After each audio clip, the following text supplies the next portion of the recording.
이 사람은 왕이 의지할 정도의 대단한 사람입니다. 그러니까 실제로는 왕이지만 실제로 이 나라를 지키고 보호하는 어떤 이 보호자요, 나라의 든든한 의지처는 어떻게 보면 왕이라기보다는 나아만이라고 할 정도로 참 어마어마한 사람이 바로 이 나아만이라고 하는 장군이었죠. 근데 이 사람이 놀랍게도요, 불치의 병이 있습니다. 한센병이라고 그러죠. 요즘 우리말로는 예전엔 문둥병이라고 했던. 예. 그러니까 참 고약하죠. 정말 모든 것을 다 가진 사람입니다. 그리고 인품도요, 가만히 보면 되게 좋은 사람이에요.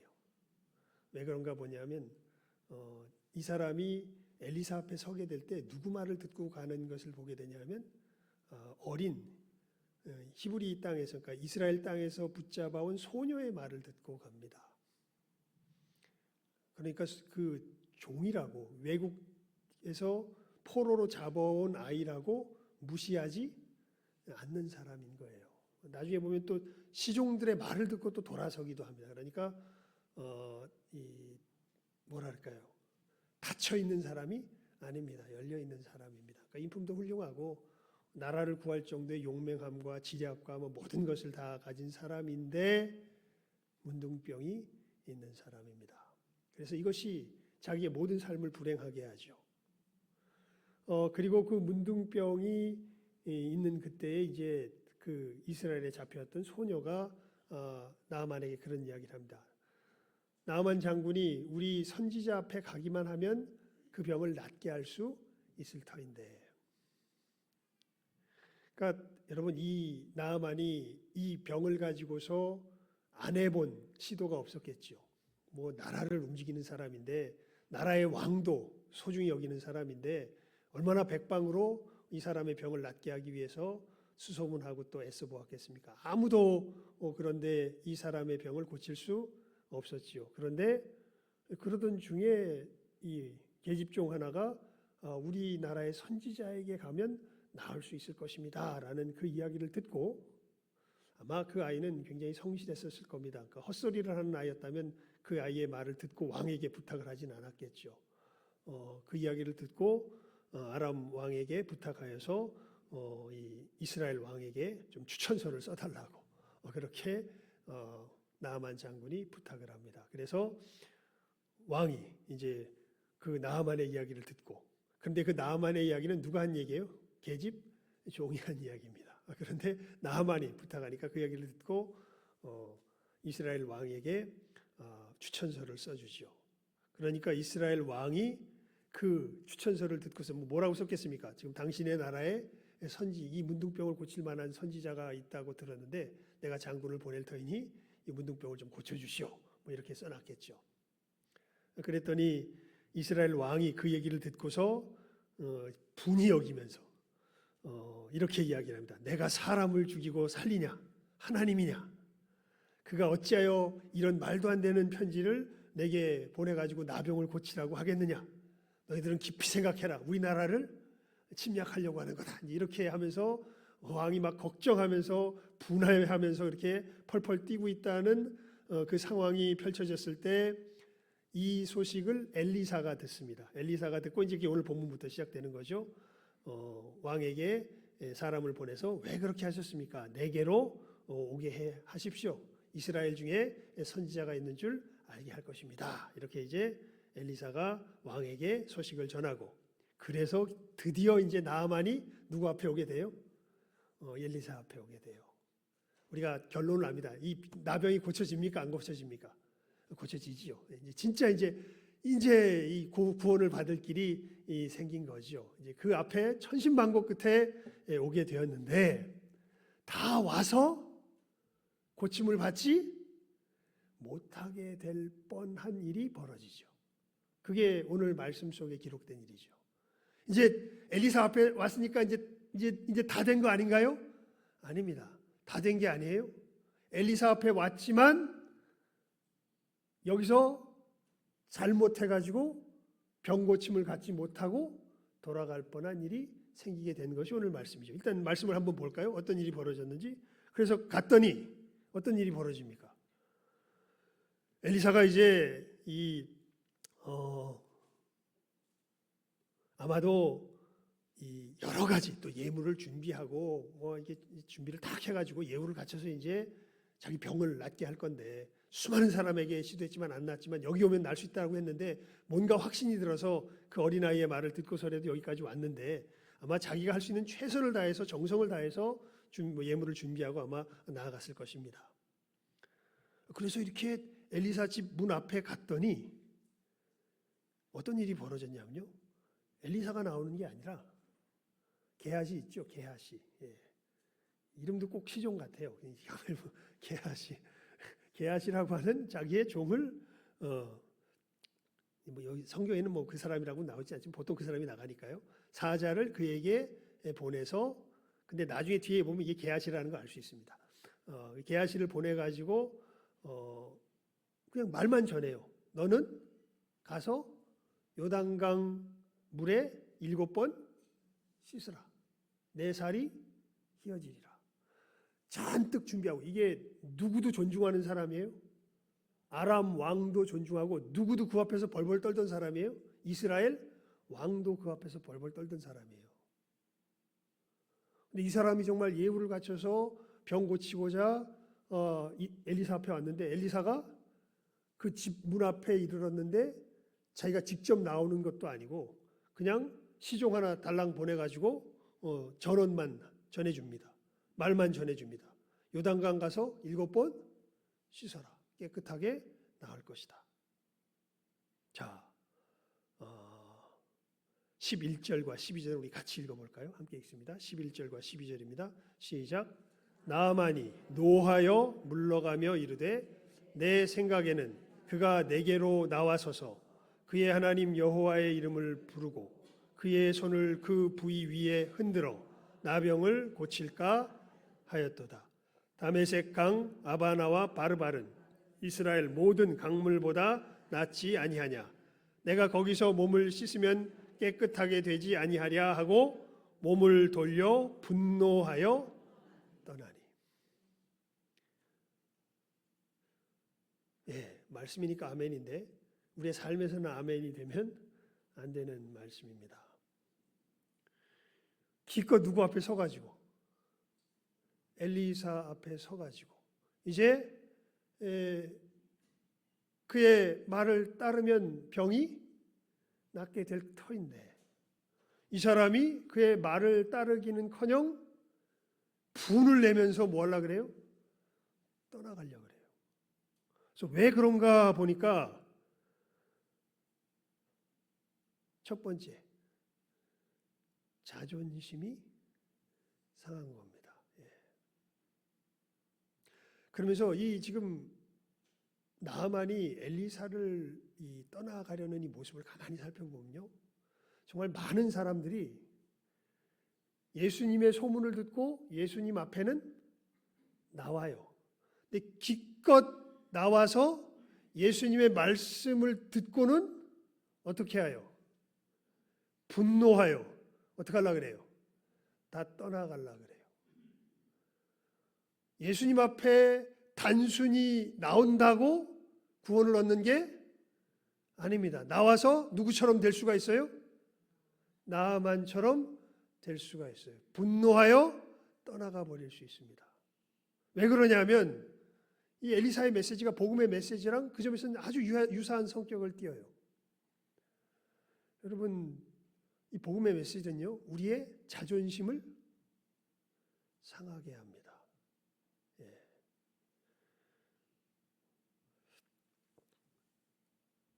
보세요. 내 생각에는 그가 내게로 나와서 그것도 어떻게 해서 서서 그의 하나님 여호와의 이름을 부르고 그의 손을 그 부위에 흔들어서 그렇게 나병을 고칠까 하였다. 이렇게 이제 자기의 생각을 이야기해요. 내가 이렇게 가면 그래도 내가 난데, 내가 난데 내가 오면 나를 그래도 기본적으로는 이렇게 맞아서 이렇게 고쳐주겠지. 이런 생각으로 사실은 엘리사 앞에 나아갔는데 엘리사가 나오기는커녕 누가 나와가지고 시종이 하나 떡 나와가지고 뭐 기도를 하고 뭐 요란한 뭐 이런 얘기를 하는 게 아니라 아주 매우 단순하게 그냥 딱 한마디만 해요. 요단강에 들어가서 7번 씻으세요. 날 겁니다. 끝. 그러니까 이게 뭔가? 이게 나를 대하는 예훈가? 방식인가? 여러분 사실요. 우리들은요. 특권 의식에 쩔어 삽니다. 아세요? 특권 의식이요. 부자에게만 있는 게 아닙니다. 오히려 우리나라에는 요즘 보면 없는 사람이 더 특권 의식이 센 것 같아요. 없는 게 특권이야. 왜 없음 앞에 무릎 꿇지 않느냐? 이것이 어떻게 보면 우리나라의 어떻게 보면 현실이 되어 있는 것처럼 보여집니다. 그러니까 누가 더 옳다 그르다 이걸 말하는 게 아니라 참 우리 사람들은요 늘 나만큼은 어떻게 대우받길 바래요? 특별하게 대우받기를 바래요. 그런데요 지금 엘리사가 보여주기도 하지만 복음은요 전혀 뭐가 없어요? 차별이 없습니다. 여러분이 아무리 여러 사람에게 칭송을 듣는 덕을 지닌 사람이라 할지라도요 복음은 여러분이 누구라고 선포할까요? 죄인인 것을 선포합니다. 여러분이 아무리 똑똑한 사람이라고 할지라도요 여러분은 여기 봐봐요. 지금 뭐가 문제가 되냐면 누구 생각이 문제가 돼요? 자기 생각이 문제가 돼요. 내 생각에는 최소한 이거는 돼야 되지. 그런데 복음을 아예 그것을 깡그리 뭐 해버려요? 뭉쳐버려요. 뭉개버려요. 네 생각 필요 없다. 네 생각 오히려 방해다.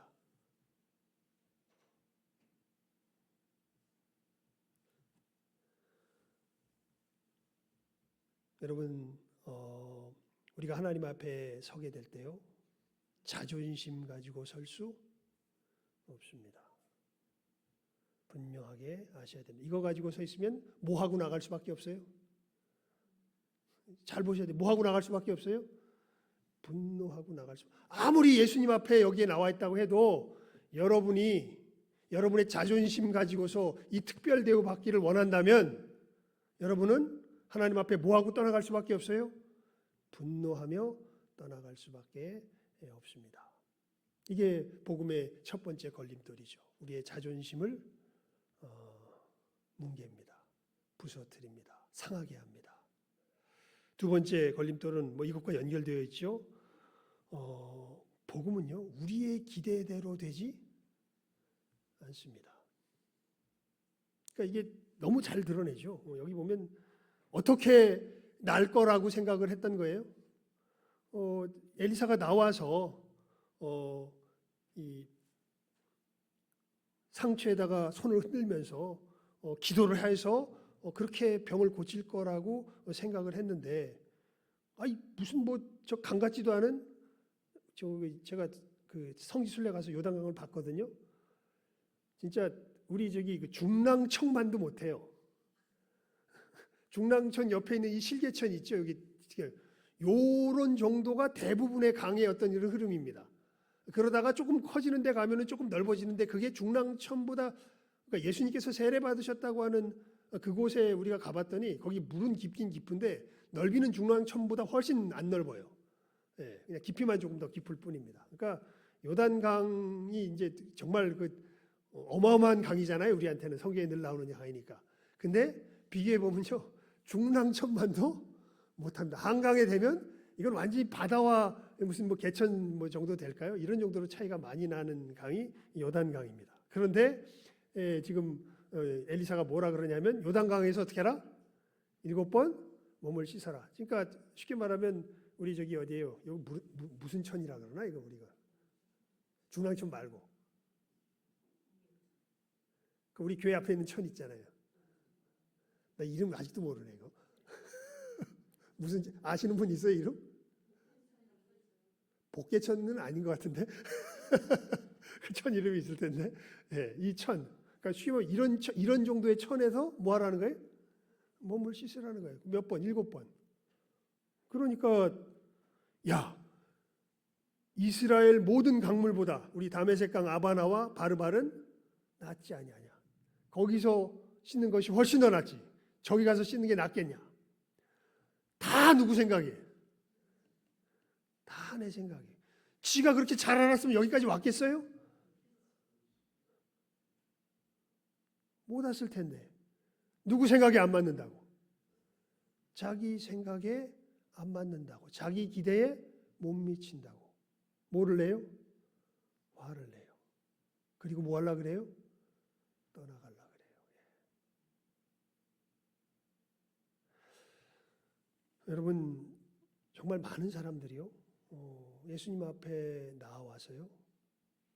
주님의 말씀이 누구 기대랑 안 맞아요?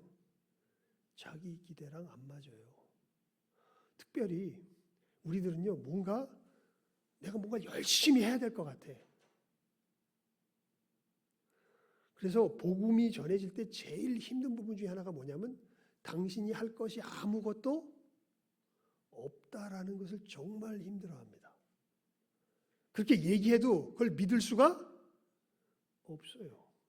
꼭 뭔가를 해야 할 것 같아요. 어떤 이런 일들이 있어야만 될 것 같아요. 그래서 그 기대에 못 미치면 분명히 누가 말씀하시는데 하나님께서 예수님께서 말씀하시는데 이것을 받아요 못 받아요? 못 받아요. 그래서 이 자기 기대에 안 맞으니까 어떻게 합니까? 분노하여 뭐 하려고 그래요? 떠나버리려고 그럽니다.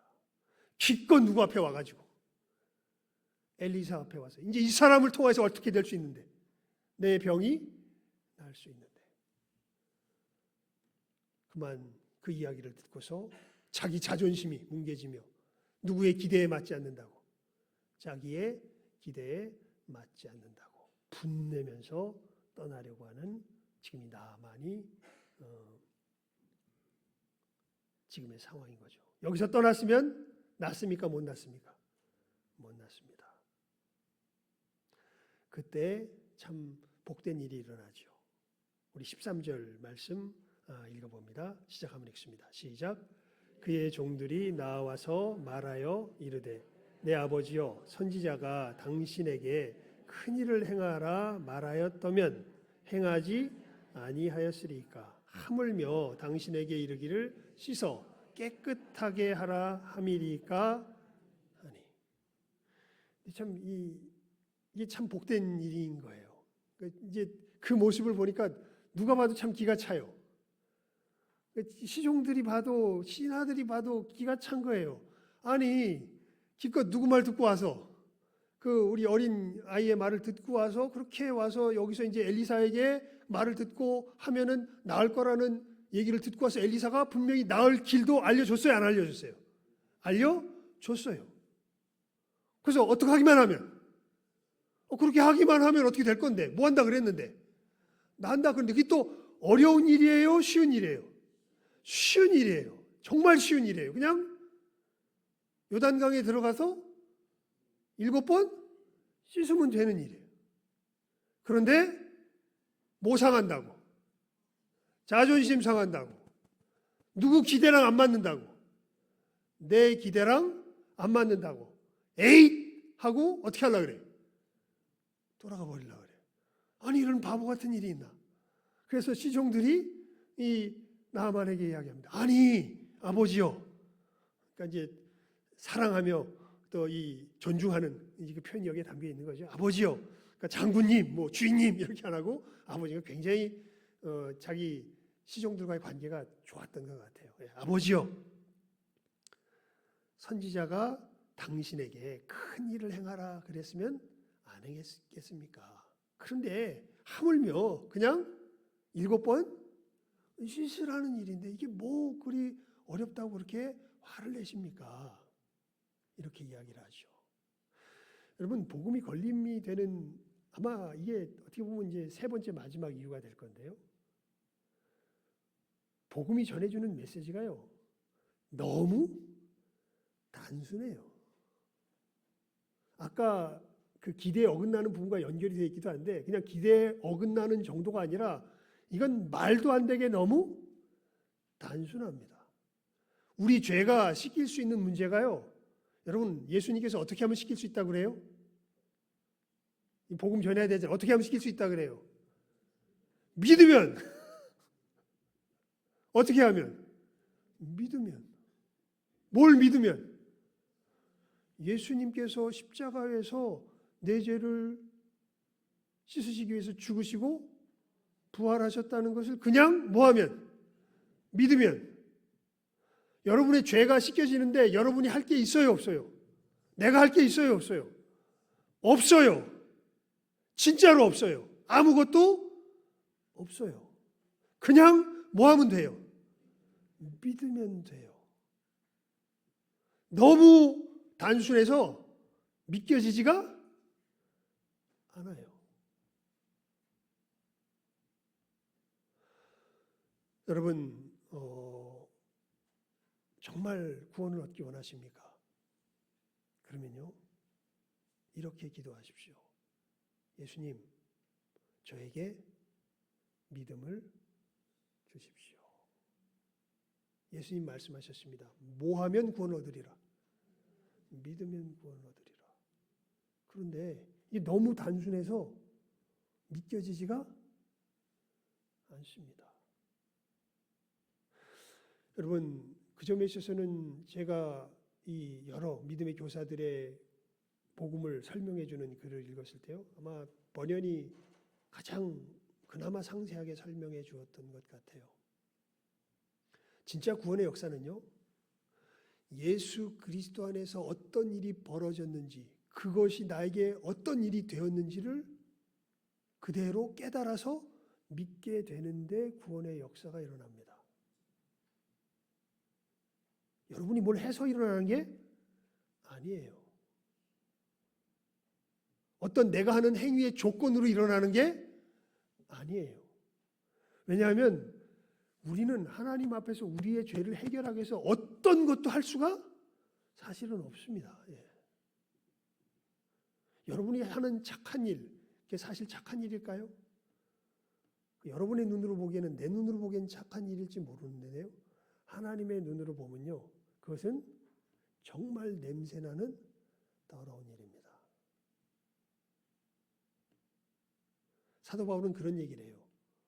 예수를 믿고 나서 하나님 앞에 이제 믿음으로 살아가면서 자기의 삶이 경건해지는 것을 느끼는데, 야, 내가 내 양심으로 내가 자책할 것을 깨닫지 못한다 할 정도로 자기 양심에 비춰서 흠잡을 게 있어요, 없어요? 없어요. 진짜 대단한 사람이에요. 저는 많은데. 여러분은 많죠? 근데 사도 바울은 뭐라 그러냐면 없대요. 그런데 그러면서 뭐라 그런 줄 아세요? 그럼에도 내가 주 앞에서 정결타 자랑치는 못하리라. 그러니까 하나님 앞에 선다는 것이 어떤 것인 줄 너무나 분명하게 아는 거죠. 진짜 하나님 앞에 서게 되면 우리는 하나님 앞에 선을 행한다는 걸 생각할 수가 없습니다. 그래서 이 죄가 씻겨지려면 정말 전적으로 누구의 도움을 받을 수밖에 없어요? 예수님의 도움을 받을 수밖에 없어요. 그래서 진짜 구원의 역사가 일어나는 사람들은 다른 것이 되는 것이 아니라 정말로 나는 정말 아무것도 할 수가 없었는데 예수님께서 십자가에서 죽으시는 그 죽으심의 역사가 내 죄값을 남김없이 치르는 속죄의 역사요. 예수님의 부활하심이 나를 하나님 앞에 온전히 세우시는 그 의로움의 역사라는 것을 그냥 믿음으로 알게 돼요. 그래서 이걸 믿느냐 못 믿느냐가 구원을 얻느냐 못 얻느냐의 갈림길입니다. 너무 단순해요. 그냥 어디 가서 7번 씻어라. 요단강 가서 7번 씻어. 이거보다 더 단순해요. 그러니까 어떻게 그걸 가지고 내 죄가 사함을 받아? 뭐에 완전히 어긋나요? 내 기대에 어긋날 뿐 아니라 너무 단순해서 잘 믿겨지지가 않아요. 하지만 이 걸림돌을 딛고 넘어서서 뭐 할 수 있을 때? 믿을 수 있을 때. 그때 무슨 역사가 일어나는 거예요? 구원의 역사가 일어나는 거예요. 우리 14절 말씀 읽어볼까요? 함께 읽어봅니다. 14절입니다. 시작하면 읽습니다. 시작. 나아만이 이에 내려가서 하나님의 사람의 말대로 요단강에 7번 몸을 잠그니 그의 살이 어린 아이 살같이 회복되어 깨끗하게 되었더라. 예, 말대로. 누구 생각이 아니라. 여기 나오잖아요. 내 생각에는 분노하여 떠났었는데 내 생각이 아니라 무엇대로? 하나님의 사람의 말대로 그대로 7번 잠그니 그의 살이 어린아이 살같이 회복되어 깨끗하게 되었더라. 여러분, 번연이 우리 구원의 역사에 대해서 쓴 것을 보면요. 그래서 이렇게 우리들에게 그 길에 대해서 구체적으로 설명해 줍니다. 안 믿겨지시죠? 믿음이 들 때까지 주님 앞에 기도하며 나아가십시오. 여기에 진짜 어떻게 보면 뭐라 그럴까요? 진정한 믿음의 모습이 여기서 나타나요. 예수님의 십자가의 보혈이 내 죄를 위한 것임이 믿어지는 것은 정말 선물입니다. 이거는 그래서 번연 같은 경우는 그런 표현을 쓰고요. 사도 바울도 그렇게 표현합니다. 계시로 우리들에게 주어져요. 이건 내가 성경에 있다고 성경의 말씀을 억만 번 내가 반복해가지고 내 머릿속에 때려 박아서 생길 수 있는 그런 것이 아닙니다. 이것은 이 말씀이 정말 하나님이 나에게 주시는 약속임을 뭐라 그럴까요? 하나님이 언제 하실지는 모르겠어요. 하지만 어떤 사람에게는 듣자마자 주시는 사람이 있고 어떤 사람에게는 오랜 세월 동안 씨름하는 가운데 주어지는 사람도 있어요. 그때는 누구만 아세요? 그건 하나님만 아세요. 하지만 진짜 이 은혜에 자기의 생명을 건 사람들은 이 믿음이 주어지기까지 누구에게 나갈까요? 하나님께 나아갑니다. 이 믿음을 달라고. 그리고 이 믿음이 임할 때라야 우리가 변해요. 사람은요, 안 변합니다. 여러분, 우리를 훈련을 시켜서 가장을 할 수 있을지 몰라요. 하지만요, 사람은 변할 수가 없어요. 자기의 완악함 속에 특별히 하나님을 향한 특별히 오늘 말씀에도 나와 있죠. 이 가장 본질적인 변화가 사실은 이 변화입니다. 늘 무슨 생각에 기대해서 살아가요? 내 생각에 기대해서 살아가요. 하나님의 말씀을 들어도 그것이 누구 생각대로 안 돌아가면, 내 생각대로 안 돌아가면 뭐하고 떠나가 버려요? 화내면서 떠나가는 게 우리들이에요, 사실은. 그런데 정말 예수님의 십자가의 보혈의 역사가 믿어지기 시작하면서 내 심령이 변화되면요, 그때부터 사람은 어떻게 돼요? 변해요. 이제는 누구 생각이 주가 아니라 내 생각이 주가 아니라 이제는 누구의 말씀이 주가 되어서 하나님의 말씀이 주가 되어서. 그래서 거듭난 사람과 거듭나지 않은 사람은요, 말투가 바뀝니다. 거듭나기 전에는 또 사실 거듭나지 않은 사람들은 사고방식 때문에 늘 내가가 중심이 돼요. 내가 말이야, 내 생각에는, 내가 판단하기에는 자기도 모르게 이렇게 돼요. 하지만 거듭난 사람들은 어떻게 바뀔까요? 주께서 말씀하시기를 주님이 뭐라고 하셨는가? 주님께서 어떻게 인도하시는가? 주어가 바뀝니다. 내가 주어가 아니라 누가 주어가 돼요? 주님이 주어가 되세요. 이 역사는 이 믿음이 생긴 사람들에게 일어납니다. 어떤 믿음이요? 예수님께서 십자가에서 죽으신 그 죽으심이 누구의 죄를 위한 것이다? 내 죄를 위한 것이다. 이게 진짜 믿어지는 거예요. 이게 믿어져야 구원을 얻은 거예요. 믿고 싶어요. 좋습니다. 하지만 믿고 싶어요의 상태는요, 안심할 수 없습니다. 믿고 싶어요는 아직 진정한 믿음에 이른 것이라고 볼 수 없어요. 진짜 믿음에 이른 사람은 믿어져요. 믿어요. 정말 예수님이 내 죄를 위해서 십자가에서 어떻게 되셨구나. 죽으셨구나. 그래서 내 죄가, 죄값이 다 어떻게 됐구나. 치러졌구나. 예수님 정말 부활하셨구나. 나도 정말 뭐 했구나. 부활했구나. 그리고 이제 진짜 부활을 경험하겠구나. 이게 어떻게 돼요? 믿어져요. 너무 단순한 이야기인데 이 역사가 일어나요. 그렇게 될 때 오늘 말씀에도 보면 그 말대로 그렇게 되니까 그 살이 어떻게 돼요? 깨끗하게 휘어지죠. 구원의 역사가 일어나게 되는 것입니다. 여러분, 우리가 이 복음의 진리에 이르는 이 세 걸림돌 오늘 말씀을 통하여서 잘 정리하시기 바랍니다. 아마 어떤 분은 혹시 첫 번째에 걸려 넘어지고 있는 분이 있을지 몰라요. 어떤 분은요, 두 번째에 걸려 넘어지고 계신 분이 있을지 몰라요. 두 번째도 넘어서 어떤 분은 세 번째, 그러니까 두 번째까지 넘어간 사람은 상당히 양호한 사람이에요. 그래도 자기 생각으로 하지 않으려고 그러는데 너무 단순해서 믿어져요, 안 믿어져요? 이게 안 믿어져요. 세 번째 걸림돌입니다. 하지만 믿음의 씨름을 하십시오. 정말 그 유액이라고 말씀을 맺겠는데요. 예수님께서 이제 이 땅에서 사역하실 때 귀신들을 많이 쫓아냈잖아요.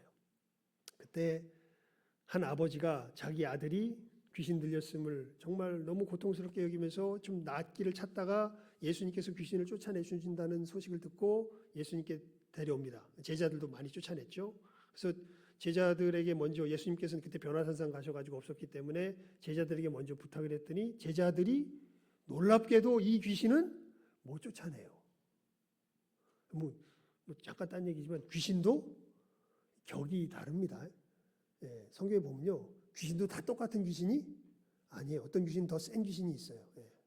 이 귀신은 보통 자기들이 귀신들을 다 쫓아냈는데 이 귀신은 안 쫓겨나가. 그래가지고 되게 뻘쭘하게 너 가짜 아니야? 막 이러면서 이제 의심받고 막 이렇게 있는데 그때 마침 누가 오시냐 하면 예수님께서 오세요. 그러니까 아버지가 이제 예수님 오셨다니까 기대 반, 의심 반. 야, 이게 이 제자들도 못 쫓아냈는데 저 선생이라는 사람은 쫓아낼 수 있을까? 이러면서 이제 예수님께 그렇게 이제 그래도 이제 거기 기댈 땐 거기밖에 없으니까 부탁을 하죠. 만약 할 수 있으면 좀 귀신을 좀 쫓아내 달라고. 그랬더니 예수님께서 그 아버지를 꾸짖으세요. 할 수 있으면이 무슨 말이냐? 믿는 자에게는 능치 못할 일이 없느니라. 근데 문제는 아버지에게 있어요. 근데 믿어져요, 안 믿어져요? 저 제자들도 못했는데 저 선생은 할 수 있을까? 저 믿으라 그런다고 그게 믿어져요, 안 믿어져요? 뭐 믿으면 낫게 해준다 그러니까 그냥 겉으로 낫게 하고자 하는 욕심 때문에 내가 믿습니다는 할 수 있는데 하나님은 속을 아시잖아요. 자기도 자기 양심을 알죠. 그런다고 믿어져요, 안 믿어져요? 안 믿어져요. 그러니까 뭐라고 이야기합니까?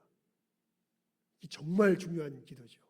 나의 믿음 없음을 도우소서.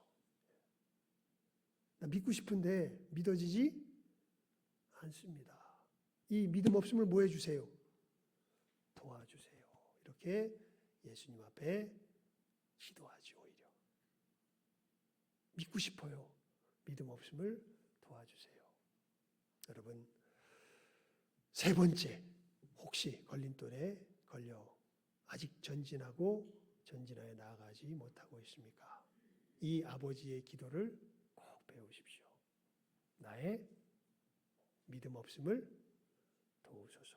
내게 믿음을 더하여 주시옵소서. 분명히 믿음 주실 것이고요. 받으면 합니다. 주님께서 정말 그래, 내가 너를 위하여 십자가에 죽었단다 라는 것을 여러분의 그 심령에 받게 될 때 그때 거듭남이 뭔지 알게 돼요.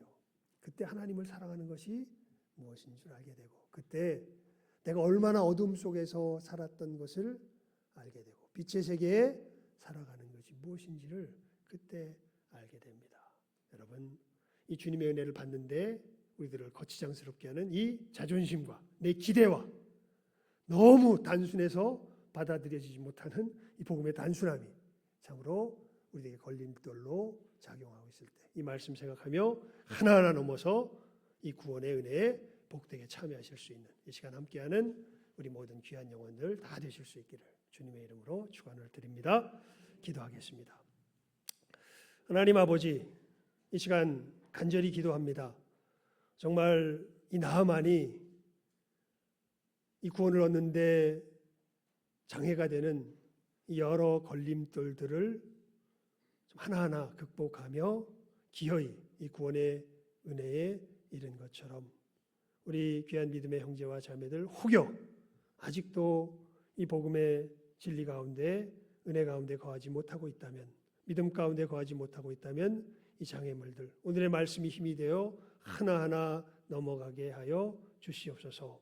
그리하여 진정한 믿음 가운데 주님 주시는 생명 가운데 거하여 정말 이 문둥병이 나아서 깨끗한 흰살이 되어 어린아이와 같이 되었듯이 저희들도 하나님 나라의 복된 백성으로서 귀한 영생의 삶을 우리의 삶 가운데서 하나하나 구체적으로 누리며 나아가는 이 시간 함께하는 우리 모든 귀한 영혼들 다 되게 하여 주시기를 간절히 바라옵고 소원하옵고 축복하오며 모든 것 예수님의 이름으로 기도드리옵나이다.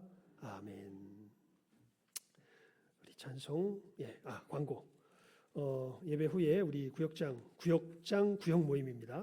우리 저기 전번에 모였던 것처럼 우리 당회 회의실에서 당회 회의실이죠. 거기서 우리 예배 후에 모이도록 하겠습니다. 다른 광고는 그리고 우리 저기 베드로 요한 연합 헌신 예배 때 우리 헌금 아마 우리 이제 회의에서 결정이 오늘 나가지고 오늘 저한테 다시 와서 다시 광고를 드립니다. 이 전해지는 헌금은 우리 강사 안상우 목사님께 이제 전액 드리기로 그렇게 결의를 하였습니다. 그러니까 여러분들 기억하시고 또 예배에 참여해 주시면 되겠습니다. 그리고 구역장 모임 우리 당회 회의실에서 예배 후에 구역 모임으로 우리 모이도록 하겠습니다. 이상 광고를 마칩니다.